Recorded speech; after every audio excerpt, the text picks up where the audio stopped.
Salutations à tout le monde qui est branché dans la chaîne Moana Congo José Télévision 4x4. Une fois de plus, je vous dis merci pour votre bonne volonté. Vous n'avez pas commenter ma émission, partager ma émission, liker ma émission, abonner bazo bakisa makak. Alors les lopes qui yo okoyo kangai au s'abonner à notre chaîne, vérifiez bien na cloche de notification wana ceux qui ont un message de ceux qui ont abonné. Chaque fois sur une seule émission, sur une côte ici et sengelo au kasine. Moi note moko katina appareil na yosine moko, mais ce qui est à la kate c'est que kende au s'abonner fina na katia cloche wana et finati et pesa noir cloche wana. Abonnez-vous à la chaîne, vraiment vous allez décider. Lelo na lobaki que na émission na salaki mokola lobby oyo ya mardi le kaki le 2 juillet 2024 batu ba pesa ba commentaire na bango pona ba sujet belé na salaki koloba lelo en tout cas quelqu'un na sili ko récolter na kotanga ba avis ya batu na tina ba sujet oyo tolobelaki mokola lobby pe to kota na situation sécuritaire et ça penza une bonne nouvelle et zoko ko banda mokola lobby déjà na pourquoi il y avait déjà une bonne nouvelle. Tokolobela makambo ya embargo na biso na conseil de sécurité ezandenge nini makambo parce que zotia pito pale na mitu ya batu tokende ko beta penza masolo ya bitumba lolenge nini makambo ezoleka sur terrain. Alors à part situation bitumba ba kokis ya ba député ya Kivu Nord Kivu ba eko kutana papa Jacquemain Chabani pona basolo pona makambo ya situation sécuritaire. Toujours na Nord Kivu, ministre de l'Intérieur au nommé na gouvernement provincial à Kinshasa, a sili ko présenter démission na ye et pas ya commissaire général et à la police. Mais banda kala pona nini otiaki yangote. Alors tokobeta masolo kokoma ya Nicolas Kazadi kuna na kati ya France, ba congolais ba bani ko landela ye kulukaza wapi pona basala ye mabe ye agir ko kima bande ko bele ba yibi na ye bana kati ya boloko ye azala libre. Et simbate et un problème. Alors yambote to banda ba kopesa nanu a vie ya bandeko ebele ya bandeko obasela ki kopesa ba analyse na bango to banda nanu na compte rendu ya makambo ya bitumba. Yoka ki banda lobby na après-midi que ba wazalendu bakendaki na ko signer entrée na bango na mboka ya oba M23 ba vandela. Les wazalendu viennent de signer leur entrée à Kirumba, 3 jours après l'occupation du village par le M23. Ils étaient appuyés par quelques éléments de FARDC. Nouvelle comme la Kibiso, Bandam Kola Lobby le 2 juillet après-midi. Et Sali Esengo, et Sali Penza Esengo, na Bisoba Congolais, alors Bitumba, et Vandi Wanate. Bitumba ezoko bati mukola lelo donc ezaya danze nazo sabino bonne nouvelle nalo balambala misatu bonne nouvelle na est de la République démocratique du Congo kuna na kati ya Lubero mboka na biso bazwaki quelques jours ba FARDC ba wazalendu ba se décider pona ko récupérer yango kuna pe papa Chiko aza bien déterminé pour récupérer mboka. Balobi na mbata ebele oyo kan bayonga ezalaki contrôlé par les FARDC balobi ke ezalaki effort ya papa Chiko de balobi parce que ebele balobi non papa Chiko aza complice na biso pe tolobaki yango parce que non nga na yoka ki bato akanya bayonga koloba ke masasi ezobeta ma bombe bazo bombarder. Mais bazo bombarder bango isika ba M23 bazate dans les vides. Alors papa Chiko zo sala nini? Mais les loko yoka ke réveil de conscience et pas ya papa Chiko Chitambwe ça va ils ont pensé quand même esengo. Ba FARDC basila ki ko déjouer attaque ya ba ennemi kuna na Kasai Busorobia.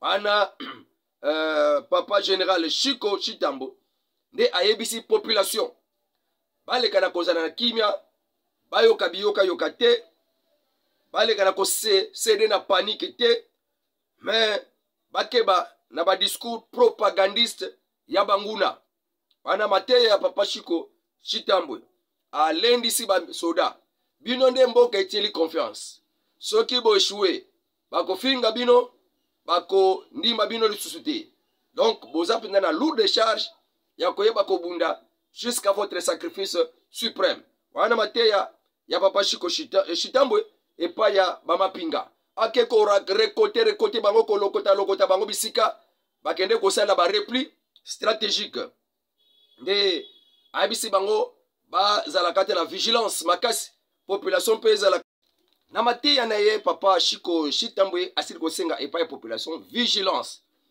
vigilance ezala penza makasi na isika bango bako vandaka bako salalaka makambo na bango banda na ba militaire vigilance banda na la population vigilance mais elikambo kaka ya pasi basoda oyo ye moko azokokende koluka na kati ya bazamba na kati ya bamboka isika basalaki repli po azongisa bango bazonga na kati ya front mais mituka ya kozongisa na bango eza te c'est vrai que papa Chiko alobaki manque de ravitaillement yango esalaki biso ke tosala repli comment bato bazotata mosika bazwa na mituka na ba char de combat biso na kati ya mboka ravitaillement eza te mutuka eza te papa Chiko azwa bango na moto bazonga na bitumba na moto ah bah le journal que déployés aux Français militaires vont à moto ils sont nourris d'un biscuit d'un seul jus Novida les calvaires de nos militaires FARDC engagés contre le M23 à Lubero. Ah, papa Chiko Chitambwe a beti masolo liboso ya ba militaire na la sabino nano na image je crois isika ya zoko pesa azoko matia bango na ba moto azo matia bango na ba moto to kanando to tala nano. Ok. Voilà moto ekei. Amusu wana moto mi balezo kende. Moto ekei. Moto ekei. Ye wazo lekisa batu moto. Ba militaire bazo kende na moto. Moto ekei bango wana. Moto ekei bakebi tumba. Tala nano makambo. Bazo kende na moto. Bazo kende na moto. Ah, bon. Tika lakisa bino au clair hein, lakisa bino au clair penza au moment vraiment pour siko nanga na pareil eza mo kema passe au moment flou na lakisa bino au clair comment ba moto ezala ba militaire zo kende ba kende front na moto na la République démocratique du Congo bango wana bazotindika bango na moto bazonga bitumba likola moto bato bako kende en guerre ye wana papa Chiko Chitambwe azozongisa bato na bitumba ye wana bomoni lolenge nini papa Chiko Chitambwe azokozwa kaba soda kote bango na moto bazonga bitumba siko komona lolenge nini bango basoda na sur terrain ravitaillement ezate moi pasi ya nzala bakosilisa pe masasi mbala moko te basali repli balobi ke toza na biso makasi repli stratégique ezali elinge loba te ke o bazwi biso mboka bino bato boza koloba repli stratégique balobi ke elinge loba te ke bazwi mboka pe suka ya défaite bake basali repli stratégique ntango bakozwa renfort na bango wana moni bino bato yoki bomoni lolenge ni ba militaire bazodeklare ke bozala kimia repli stratégique eza fin du monde te ne tokozonga moni siko papa Chiko azozongisa bango me ntango bazoya ndenge bazokolela ndenge bazokoassire bato tala nana ozonga nsima ezali synonyme ya faiblesse te très fatigué. FARDC aza na force de frappe. Après avoir exécuté le FARDC aza makasi. nous n'avons pas réussi. Botika bilobaloba na ba réseaux sociaux. Comme les gens. Réalité sur terrain yango wana. Toza makasi biso de tobundaka. Awa na est eza biso. Voilà, basuko yoka. Ndenge bazoloba.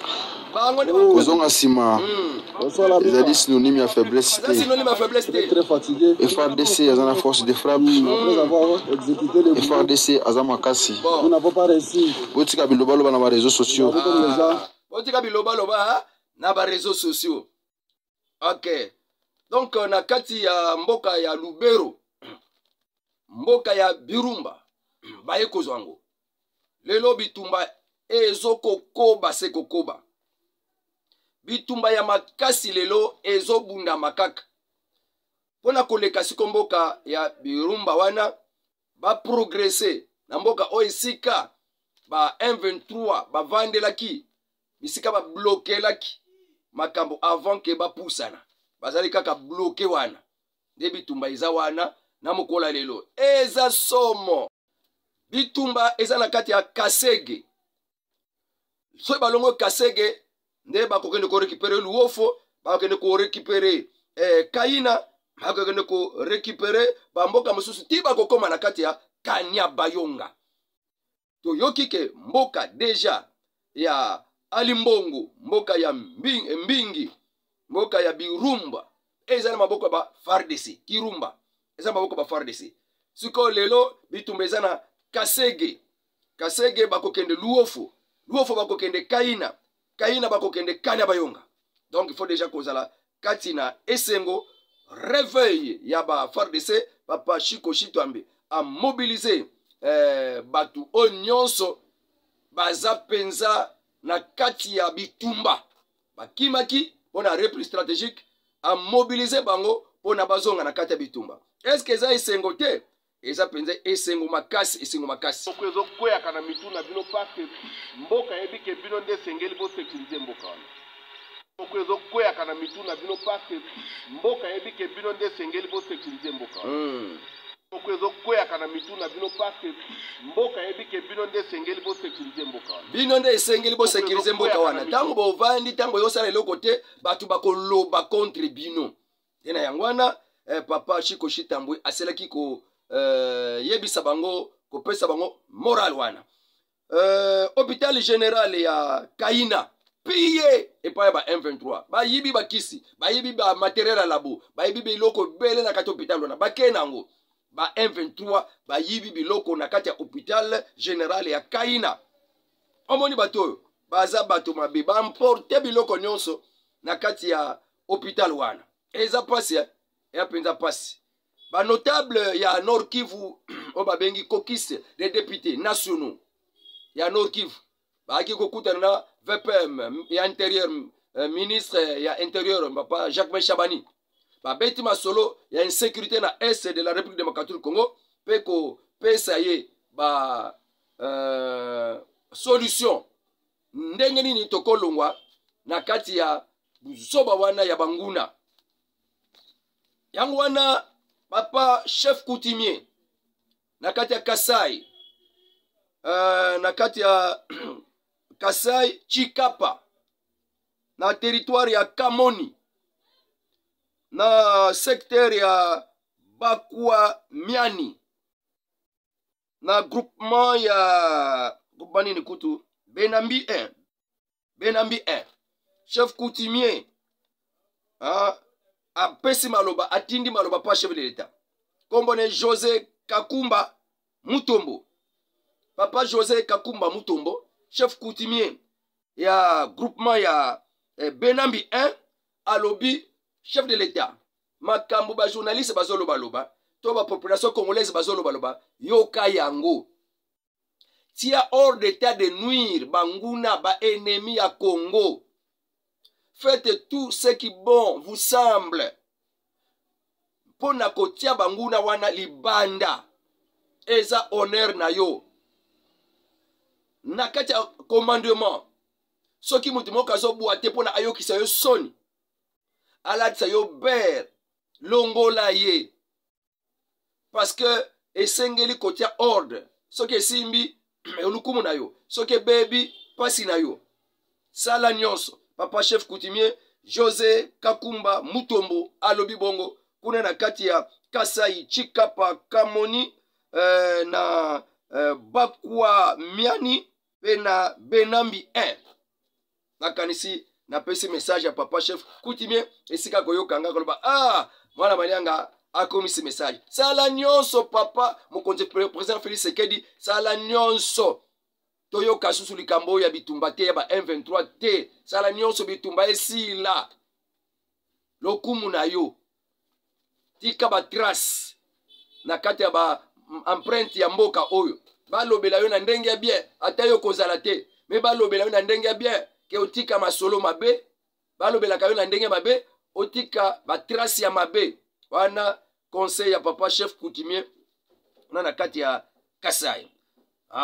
Napesaki message ya badepute ya ba Nord Kivu bayaka banda lundi le 1er juillet 2024 1er juillet 2024 bakutanaki na papa VPM babeti masolo lolenge ni mboka elongwa na kati ya pasi wana ba solution bapesaki ye moko kaka VPM alobi nazwi yango nakomemela yango pe chef de l'état mpona natalisa ye yango décision ya suka ezalaka kaka epai na ye ngai nayoki me moto akomema yango na kozwa décision kaka ye papa Jacques Meshabani andimaki komema basolution wana epai ya papa président Félix Tshisekedi Tshilombo tozokoba totala nano un peu notable moko na Lubero apesi makanisi na ye pona guerre oyo eboma na basoda bana front na bapopulation bana bango na bamboka esali ke bamosusu babima badeplace un notable du territoire de Lubero Abner Kiveo depuis le 1er juillet 2024 avait demandé au gouvernement congolais oyo ya mama Judith Suminwa ya kosala kaka négociation na ba M23 koyoka nanu kanda te yoka ye nanu ba opulé mutu baboya kangote papa Abner Kiveho asala proposition ke esengeli kaka gouvernement congolais asolola na ba M23 Kagame te alobi pona nini ba M23 bango nde bazoko occuper ndenge toza boye plusieurs agglomérations na RDC surtout na partie est. Alors soki to saleli schéma oyo ke to dialogue na ba M23 schéma oyo eko favoriser non seulement la paix mais également préserver les vies humaines dans cette partie en proie de bottes de guerre, en proie de désordre, en proie de déstabilisation, en proie de guerre. Wana yasiri kolo babongo. Eko favoriser kaka kimia na mboka te, mais eko préserver vie ya batu. Oh bazana front, oh batandre bango mbiscade, oh ya yi complicité, batandre bango basoda batu bakufi. Ba civil bazokufa. Siko oli kaka bakufa kaka ba déplacer ba commune donc pas moyen kolesa bango. To kende ti wapi. Misala pe sur terrain, au président gouvernement zo sala pona ko lakisa ke abunda vraiment azo récupérer ba terrain ezati. Kaka banguna ba récupérer ka ba terrain. Yongo papa Abner alobi oh pona to préserver ba vie ya batu to vanda kimia gouvernement salaka ka dialogue na ba M23 makanisi na ye. Le gouvernement doit accélérer le gouvernement doit accélérer voie wana diplomatique à accélérer voie ya négociation poete ba vie ya batu ezala épargné.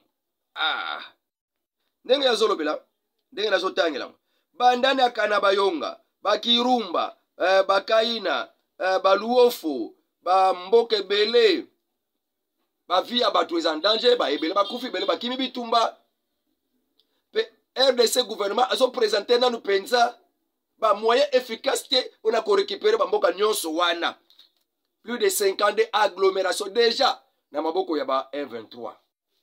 Combien déjà bakufi, combien de militaires déjà bakufi ba pa ona lobi botika na bino kokene musika pe bosala ki grodo. Total la sikoyo moi quelle analyse lokola na komi na CG wana yo lobini bona papa wana Abner kombo ni nani natanga nani na Lubero Abner Kiveho donc ntango ozolobake yo papa Abner Kiveho yo lobi ke to négocier la ba M23 po bato bakufa su te baza su ba territoire te ba militaire na biso bazokufa pamba yango wana mpona kokende musika te bavia bato ekufa su te tokende kana dialogue po tovanda kimia ekoluka kaka kimia te ekosala pe préserver bi ya batu dialogue wana yango gouvernement accélérer diplomatie accélérer dialogue yango papa Abner Kiveho alobi yo siko lobi nini wana ya liboso analyse ya mutu ya liboso toke Mado Mamba Mado Mamba na communiqué ya lobby émission lobby à lobby que les dirigeants congolais sont complices de cette situation.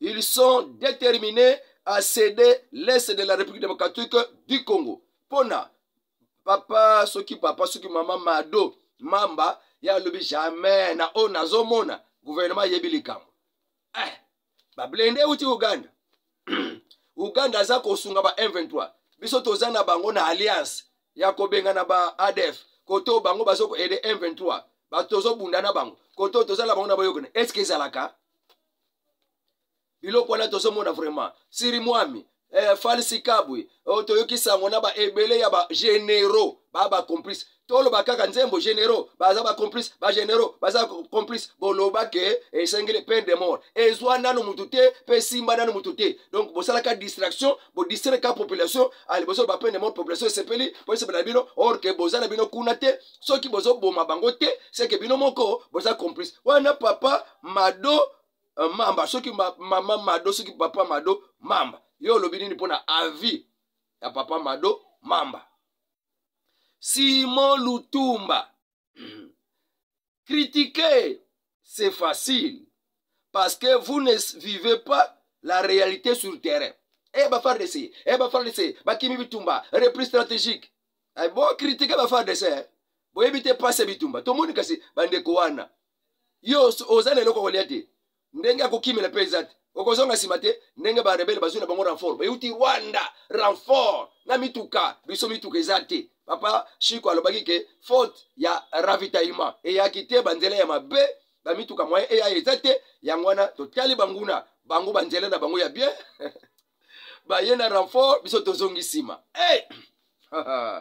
alors papa Simon Lutumba albito tika ko critiquer parce que boyebi te passe ba soda na terrain repli stratégique et ko na ko salama mais yango tozolo baba kokris kosala yango repli basali yango basala ngo pona nini nzala ravitaillement ezate mais o ba pesa ka ravitaillement président Félix Kasomba manduki asomba ba blende asomba ba drone mais sikoyo ravitaillement ezawapi asomba minduki ravitaillement ezawapi hélicoptère kosala ravitaillement nani wana kangi hélicoptère esala ravitaillement biso nde toza wana tozo ko prendre na mutu wana wapesa ka ravitaillement wapesa ka batubile ya kolia ya kangi batu bazala terrain bayoka nzala pona babaye bazonga ye wana ne tozoluka bapandre ye Damien Mulenda ozawe pe Damien Mulenda yoka fermeture des frontières nyonso ya est koma ba Rwanda bazokota na mituka na bango ba Uganda bazokota na mituka na mnamboka batu biso tozoyiba te ekoti 250 km na mboka na biso bayena bango pe bavandi toza pe na ndenge ya korepere bango te pe ndenge ya kobeta bango te komasa abi boka ba frontière wana Damien Mulenda Jules Bonso président Félix a commis pasteur ya Philadelphie Fachi Fongola mis l'heure est grave pona ye mboka bakambaka ngona ki pasteur te lokola otonde sa babiro na yo ba chef de cabinet ba passer à Philadelphie ok na maman Denise directeur du cabinet na ye mwana mwasi wana mwasi a passer à Philadelphie directeur du cabinet président Félix Sekedi passer à Philadelphie ba bisika bele muta Philadelphie yango yo po comme passer à Philadelphie mais mboke kamba maka na ki passer te wana penza yo lembisa ba congolais toujours wa malembe wa koyoka mawa wa passif na ba décision yango papa Jules Bonso le but non keba Philadelphie bangoka basala penanga donc tala penza be makambwana ko négliger bana na yo ya yo moko na IDPS esika batumba bapine esika bazoka bamosusu bakoma bakoka mpona makambo yi de pese elelo mwana moto akuti pe perde akoti azwi pe pouvoir abandi pe korenie adomine kaka bana wana o babetama masasi babetama bagaz e ape lisumu monene wana papa Jules Ponso toke Manuel Lutete alobi nini Shiri Mwami il faut kokanga ye a très monene banda azalaka na Bunagana ye mutu akoyisa Bunagana azalaka na Ituri akoyisa Ituri na Mbalebele kaka ye wana mona mutu musu bamonaka ye te batalangaka bilembo na ye te mpona ye mutu aboye ata population ezoloba batindinga kutu mwa image moko ya koloba ke mwana moko amoni mama na ye bazaki na mwana moke ya berceau pembeni ya mai mama akoti telefone soki pe TikTok ale mwa mbonge ya mai yeye berceau mwana azalaki be mwana akoti na kati ya mai mwana siko ya mukolo ya mwa 4 banda koningisaka mama na sima mama mwana bebe parti mama kota laisse pas déranger wana na TikTok azo fina mama mwana lembi ata basignale mama lembi mwana lembi ko signale mama makanisi nyonso na TikTok mwana azo kule mwana emuke ya 4 ans alandi ndeko ne kuna pa moye alinga kota neja la shit mama baluka boy mwana azati alanda mwana boy na shit wo faute ya nani makanisi eza na kati ya TikTok wana ameminga lobike wana president na bino lobi ona ndeni kabino tango basolo bana ba chaîne ke ba Uganda bazokota ke ba EAC akota te ba plan salami ke ba batola bazoya ke ba makambo zabo bino bo vertisaka déjà avant mais président yo kakate bato bazana yepe meni ba yo kakate tango likambo ko yali kama déjà mboke kote la kati ya trouble ndi yango na siko boganga déjà kanya bayonga to mona clarté kanya bonga axe kaka wana ya ruindi to mona clarté ba renforcer te mais bato bauti musika ba renforcer mais bino bozana kati ya mboka bo renforcer te siko ekoyi sikoyo mais tango ba mande ko loba mwana mama mwana abi OK message na yo ekokoma donc Manuel Lutete alobi en tout cas faut ko kanga ka bato bazo sala mabe Francheli Tambikidi loi ya peine de mort à quoi ça sert alors comment l'état congolais akoki kotala kaka biloko azoko emballer population na lokuta oui mais c'est que non ba traître nyonso il faut kaka pendaison mais ba tozolo ba kana bayonga ekoi pona ba traître ba généraux ba traître siko ata mutu moko banda kala nanu ba pendre ete biloko ko osila ndengini c'est que beaucoup sa population bo ambria population wana mama Francheli Tambikidi merci ba konzi bayoki je crois mikolo ba ko appliquer peine de mort wana parce que bazoka ba traître lokola bazala bango kaka to dénoncer bango esengeli bazwa mbado na bango sabatiao luwawa tobaye penza politique ya Félix Tshisekedi aza trop lent a changé commandement ya opération militaire 2 a signé kaka officiellement na lombangu na Russie na Chine omoni ndenge ba s'abstenaki tango batalaki makamba loi ya bambargo wana bango baboyina bango koloba position président Félix Tshisekedi eza penza ya clarté Chine na Russie ba s'abstenir bakoloba oui te bakoloba non te bakela bango mopanzi pona nini position président eza clarté il faut ko signer ba Wagner wana ba Wagner ba ya soki yo otie kutu bamindele bazala na garde na yo pour ba protéger yo ebongo mboka okoluka biso ba Wagner te ba protéger mboka ba protéger ba civil pe kuna wana papa Sebastiao Luwawa je crois Sebastiao Luwawa mais rien kaka azo signé kaka tena Russie na Chine alors sikoyo alingi nini mboka etekama nango ekende nango wazolo bana kanda en tout cas yokani malobano yokani papa Sebastiao Luwawa Congo clean na monika ka Congo clean bakoki kobombarde ile wana ya boma te esika Kabila asomba o azotia bamilitaire na ye ya bapaya babombarde kaka esika wana te bakanga bango bajije bango bon soki aboyi bakota kuna wana babombarde. John Kabila akomi pe John Kabila nayebi te soki aza na famille ya Kabila mais aza na droit ya kopesa pe opinion na ye. Alobi nini John Kabila? John Kabila alobi ke il faut négocier. Point barre. C'est tout. Pourquoi combattre quand on n'a pas de moyens? Négocier avec le M23 et non à Kagame. Et point barre.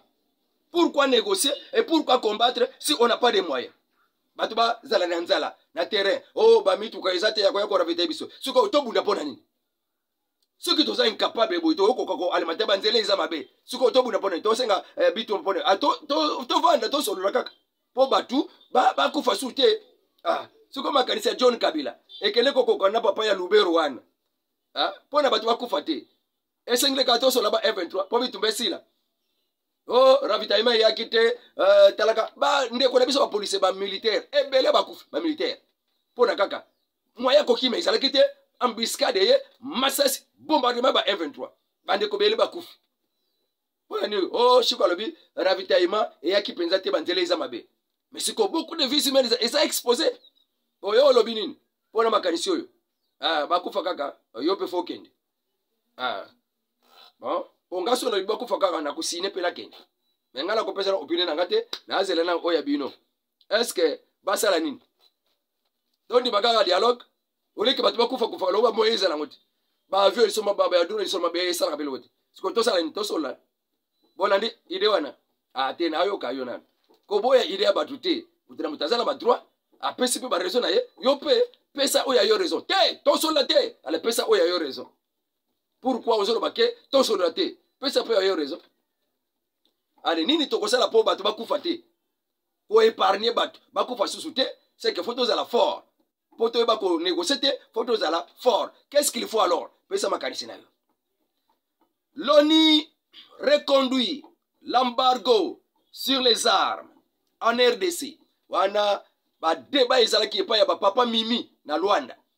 Mboka moko bakeko beta masolo politique na kata ndako moko en tout cas deux cas emonani kamoko bazo bakomi ko yina na bango fachi parce que bamona sous clarté kamoko bakangami kaka koteka confiance na fachi deux cas wana mais mutu ndako wana iska wa noter la télévision wana pona ko landa ba information nde azalaki mutu abaye na ye fachi parce que azalaki fana mais amona ke tina te abaye ba bandi débat ale dès que la kangi télévision nenga kanga ke télévision na ndako na bamsu batomboki babandi bitumba na ndako ya mutu wala pona kaka makamba politique moni papa fachi yo bandi ko bundisa batu e comme lokola makamba bale tozo ngana makamba embargo bazalaki na makamba pe débat ya embargo tala kutu ba pesi biso embargo ba arme ba pesi biso te ba pesa biso déjà kala embargo wana kona ngina expliquer embargo ngeza ndenge nini.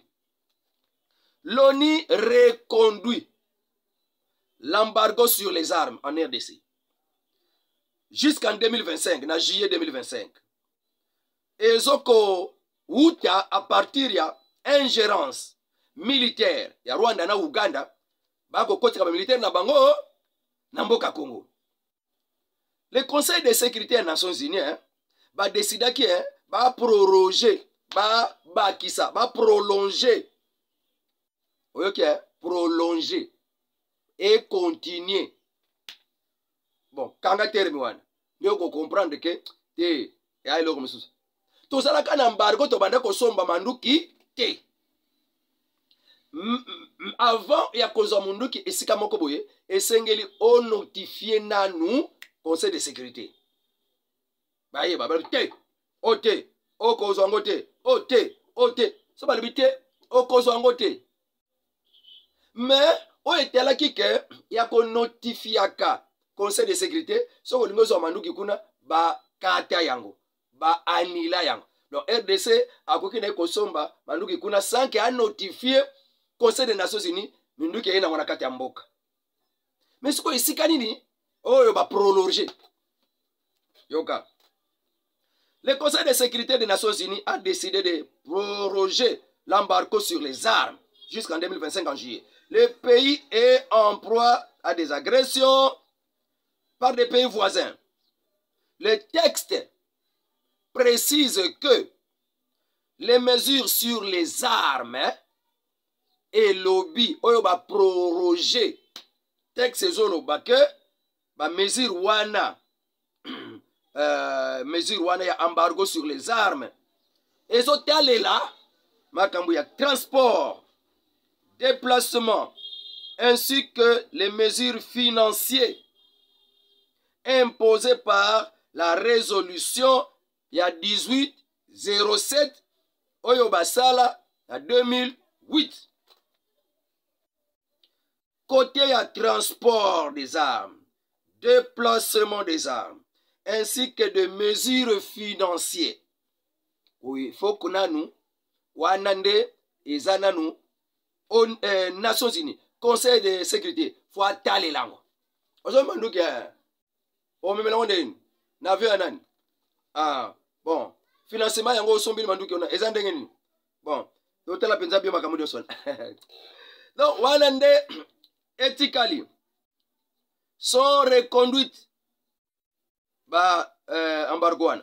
Mais l'obligation de notification des transferts d'armes et de matériel connexe à la RDC, introduite par la résolution 26-27 il y a 2022, wanande ba supprima ki yango. Obligation, il y a notification connoté transfert ya ba arme to ya ba matériel connexe et kende na RDC wana ba longoli yango ba ko notifier ka suti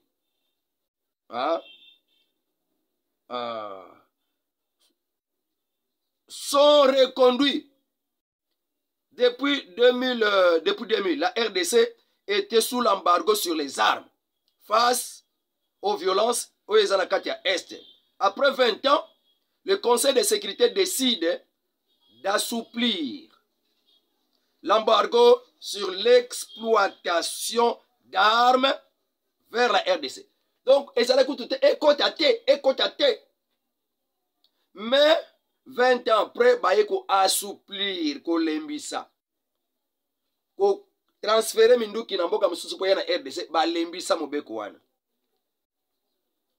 oyo ezaki ya konotifiaka nanu oni wanande balongola yango bakamba konotifie susu oni ezate Kinshasa esepela mandat ya ONU reconduit pour une année, mais il était dit bon, le 26 mois 2024, le Conseil de sécurité de l'ONU a adopté une résolution portant sur la prorogation du régime des sanctions sur les armes. Régime ya sanctions, ezakaka. Régime ya sanctions, ezakaka. Donc, bako fongola nyo sote. Po, oyo batigela biso mwandambu kaka. Mais, ba sanctions mususu ezalaki kaka.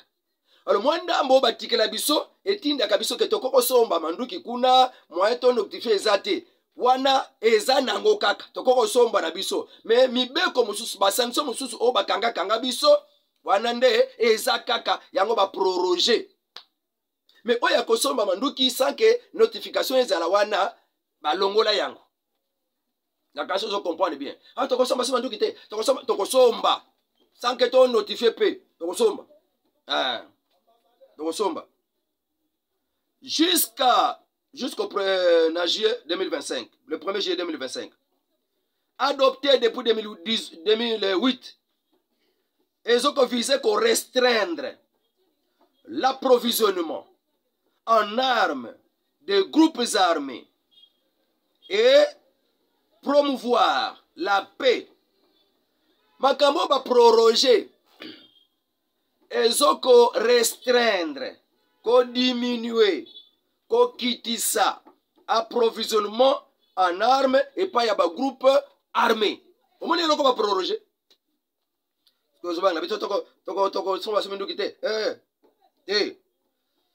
Promouvoir pour promouvoir paix. Parce que ceux qui me disent que je suis un groupe armé, pas si que ça.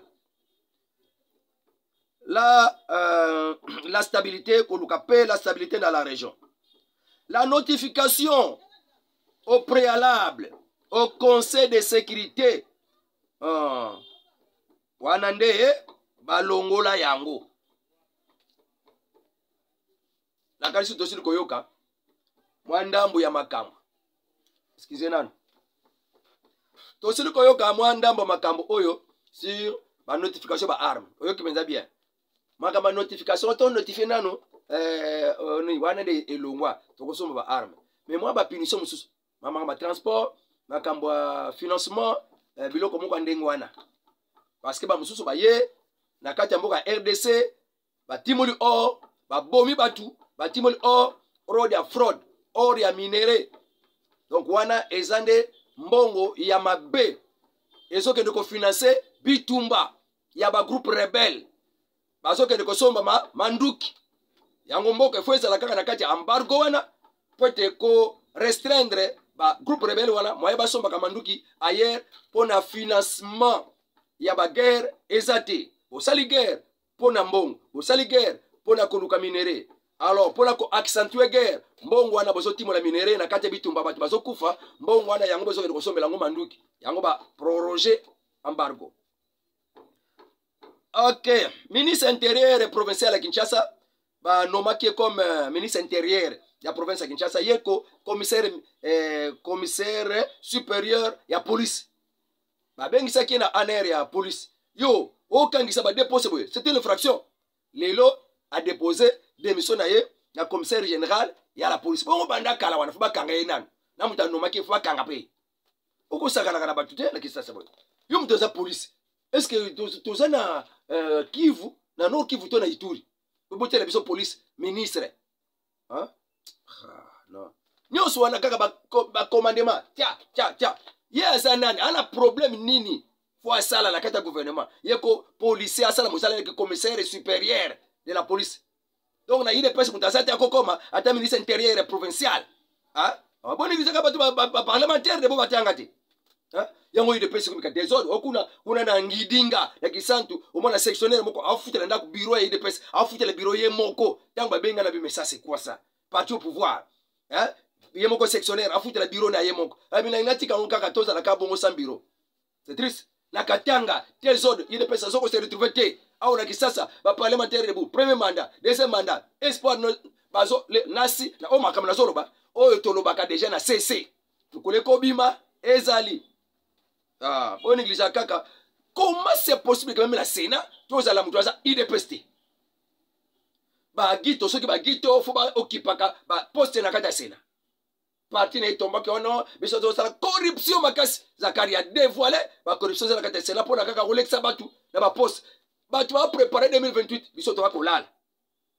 So le président Félix biso to toloba biso to ba président Félix ana mission te ana mandat te ana mission biso to zolo bango. Et que constitution le bon ba ko changer constitution.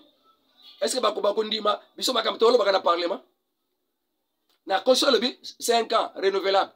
Le président Félix aloba déjà que ngai après deuxième mandat ngai na kotiki la mwasi akoma présidente na mboko. Ata biso ba parlementaire te lobby président ana mandat ana mission azali bela na lebela na mutu ya président ya makanisi wana te. Wana biso ndio raisonner bongo. Na 2028 mutu na mutu abongama. Kamere batie wana kamere abongama pe sikazali. Biso to bongama ka. To tinda batu na ba place. Bazala lobby pe batu minene basala campagne puis IDPS et koba et vendre ça et protéger Bokonzi. Bon, Nicolas Kazadi ba landele na ba Congolais ya kimi ba ndeko musu bazana boloko ba luka ce qui sera ba komona na France. Ba bi bokoyoka sango na Congo. Ma solo ici a ebisi no ba opinion ba tunyoso. Mutala mutu apesa ki opinion moi presque ba musu peze ba tangi te metan izamuke. Mwandambo boyoki boye bake makambo za grave. Président Félix Sekedi na Angola bande kolanga bazaku na bazolela papa awa na Angola Lorenzo bapese pouvoir mais batata oyo bapese pouvoir avandisa bango musika atia bango musika lelo banzela ezobeta madada nangola makadam biloko tomate euta na bamboka ezambala moko na Luanda. Pourquoi pas mboka République démocratique du Congo papa moko kutu azoloba ke oh social ekotika kubonga te tanke ba banki nyonso ya bapaya ba banki nyonso ya bapaya tokomona secondaire ni l'économie est aux mains des étrangers tokosuka wapi. La raison c'est laquelle toute l'économie nationale est entre les mains des étrangers. Toute l'économie nationale est entre les mains des étrangers. Monsieur Ambroise Mamba, qu'on le veuille ou pas, qu'on monte, qu'on descende, qu'on fasse les élections autant de fois qu'on voudra, à partir du moment où on ne changera pas cette donne, le social congolais ne s'améliorera jamais. Et tous les Français qui seront développés sur vos plateaux de télévision ne seront que des Français inutiles et des Français sans valeur. Alors, si c'est cela la cause principale qui fait que le social, depuis Mobutu, Laurent Désiré Kabila, Joseph Kabila et maintenant Tshisekedi, le social soit toujours au rabais, l'indépendance, ça signifie que si l'économie du pays est dans les mains des étrangers, quelqu'un, quelque part, a la responsabilité de changer la donne. Vous savez, lorsque je dis que l'économie nationale est entre les mains des étrangers, certains compatriotes qui nous suivent peuvent peut-être ne pas comprendre ou ils peuvent peut-être s'imaginer que ce sont des génériques. Hein. Les politiques ont souvent l'habitude de dire voilà, nous voulons la refondation du Congo. Français. Oui. J'ai entendu un candidat président de la République qui a même désisté, il dit il veut la refondation du Congo. Mais c'est quoi les pour ne pas les suivre. Tu vas procéder comment? Alors, pour que les gens ne puissent pas dire que le professeur Ousseini dit que l'économie nationale est entre les mains des étrangers, mais il faut que j'apporte des preuves. Monsieur Ambroise Mamba, je vais vous donner 3 exemples. Dans tous les pays du monde, le secteur qui finance les activités de développement, c'est le secteur bancaire. Ici au Congo, je ne peux pas dire que nous n'avons pas de banques. Nous avons des banques, mais curieusement, toutes les banques qui existent aujourd'hui en RDC appartiennent aux étrangers. Toutes les banques appartiennent aux étrangers. Aucune banque n'appartient aux Congolais, ni à l'État congolais, ni à nous les Congolais en tant que partenaires. Premier obstacle. Un obstacle. La banque qui a beaucoup d'argent en termes de chiffre d'affaires, s'appelle Equity Bank. Elle n'est pas la nôtre, cette banque avant on l'appelait Procrédit. Mais elle est aujourd'hui la propriété des Kenyans. La deuxième banque c'est la BCDC. Elle n'est pas une banque congolaise, même si elle a déjà fait plus de 100 ans au Congo. Cette banque elle est propriétaire de la famille Forest. La même famille qui est aussi propriétaire de la compagnie de construction qu'on appelle Malta Forest. La troisième banque s'appelle la Rao Bank. Elle n'est pas non plus congolaise. Elle n'est pas la banque des Congolais. Parce que les propriétaires de cette banque, c'est la famille Raoudji. Et ils sont des Indiens. Et ce sont les enfants de M. Raoudji qui sont aussi les propriétaires de Marsavco. Ce sont les enfants de M. Raoudji qui sont aussi les propriétaires de la Beltesco. La quatrième banque que nous avons dans ce pays s'appelle Ecobank. Et elle n'est pas la nôtre, c'est la banque des Togolais. Les Togolais. La cinquième banque s'appelle la BGFI Bank. Elle est sur le boulevard du 30 juin. Elle n'est pas une banque de Congolais. Les propriétaires de cette banque sont des Gabonais. Et en diagonale de la BGFI Bank, il y a African First Bank. Elle n'est pas non plus la banque des Congolais. Les propriétaires de cette banque, ce sont des Camerounais. En fait, des banques africaines, hein? Des banques africaines au Congo sans une banque congolaise. Je continue, la liste est longue. Vous êtes sur l'avenue Colonel Lukusa, il y a Citibank là-bas. Elle n'est pas une banque de Congolais, parce que les propriétaires de cette banque sont des Américains. Dans ce pays, nous avons une autre banque qui s'appelle la FBN Bank. First Bank of Nigeria. C'est la banque du Nigeria. Dans ce pays, nous avons une banque qui s'appelle UBA. Le propriétaire de cette banque s'appelle M. Tony Elumelu. Il est nigérian. Dans ce pays, nous avons une banque qui s'appelle la BOA, Bank of Africa. Elle n'est pas une propriété des Congolais. Les propriétaires de cette banque sont des Nigérians. Dans ce pays, nous avons une banque qui s'appelle Sophie Bank. Les gens, les propriétaires de cette banque ont commencé d'abord par créer Sophicom, la compagnie de transfert d'argent. Mais quand ils ont gagné encore beaucoup d'argent au Congo, ils ont créé maintenant une banque qu'on appelle Sophie Bank. Et cette banque, les propriétaires de cette banque, ce sont les mêmes qui sont propriétaires des mines au Congo. Ce sont les mêmes qui sont les propriétaires de la compagnie Transgazelle, qui utilise des remorques pour aller à Matadi. Ce sont les mêmes qui sont propriétaires de Pain Victoire. Dans ces pays, nous avons une banque qui s'appelle Tembe. et n'est pas une banque des Congolais. La TMB signifie Trust Merchant Bank. Cette banque appartient à la famille Lévy et sont les juifs. Dans ces pays, on vient de fermer une banque ici parce qu'elle a été mise en liquidation. Elle s'appelait BIAC. Elle n'était pas une banque des Congolais. Les propriétaires de cette banque, c'est la famille Blackner. Ils sont des Américains d'origine juive. C'est la même Professeur famille. S'il vous plaît, je termine. C'est cette même famille de Blackner qui est aussi propriétaire de la compagnie d'aviation qu'on appelle CAA. Parce qu'aujourd'hui au Congo, nous sommes restés avec deux compagnies d'aviation. C'est CAA qui appartient à la famille Blackner et c'est Service Air qui appartient à M. Arish Jaktani, qui est un Indien, propriétaire de la société modèle qui vient de construire l'hôpital Mamayemo. Et c'est aussi le même Arish Jaktani qui est aussi propriétaire de l'hôpital HJJ. Je disais, BIAC n'appartient pas. Ok. En tout cas, eza makambo ebele na kati. Twana makambo ebele akosala kati na mboko ya Congo. Bakamere akosengana 22 millions pour tokende ko séjour na France. Ata banque moko asala te. Tino honte. Combien bayibaka na mboka oyo? Même bilanga basali te. Faut kozela ka bilanga l'état asalisi kuna ya bokanga lonzo. A passer hein. Ça révolte, ça révolte. Nzambe asunga. Avec Dieu, nous ferons des exploits. Au revoir. À la prochaine.